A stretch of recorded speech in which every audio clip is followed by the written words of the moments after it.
Dampak kebakaran lahan dan hutan yang ada di wilayah Sumsel tidak hanya menyebabkan kesehatan memburuk, tetapi juga merugikan materi bagi pemilik lahan yang terkena pembakaran.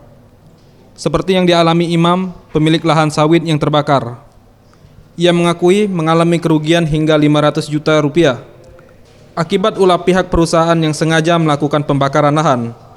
Meski upaya pemadaman telah dilakukan dirinya bersama warga sekitar, namun karena luasnya wilayah serta faktor angin dan minimnya personil pemadam, membuat 9 hektar lahan miliknya juga ikut terbakar.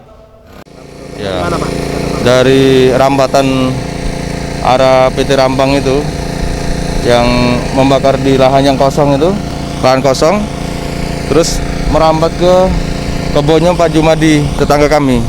Nah, setelah itu baru merambat ke kita. Kerugian kita berapa, Pak?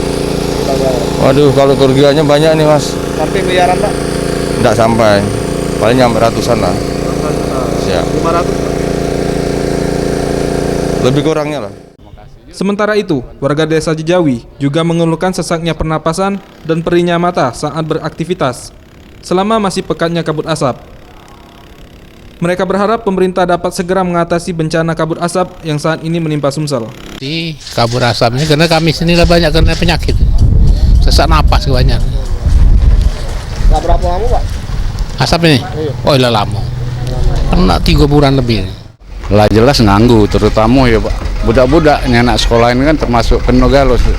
Penyakit ISPA apa itu namanya kan. Nah, kena kabut asap. Salah satu cucu aku malahan yang kena. Terutama matonya yang sering. Farel Dusatria, Septian Rizky, Sriwijaya TV.